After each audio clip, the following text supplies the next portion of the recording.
Hi, this is Chris, 24K on Instagram, 24K on Twitter, and 24K_lifestyle on TikTok. Today I have the TOZO NC2 earbuds. This is like a dark blue color right here. Comes with the charging cable and the earbud pieces right here. So you get quite a few to try out for different sizing. This is wireless charging capable and wired charging capable with the USB-C port on the bottom. Here's what it looks like on the inside. It's pretty small, but hefty as well. You can see the LED lights show you charge level of the case. And here is the earbud itself. Touch controls on the outside. You put them in to turn off and you take them out to turn them on. They last about 8 hours without ANC.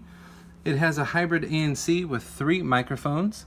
You can talk on the phone for about 4 hours, and you can listen to music for about 8 hours with ANC turned off.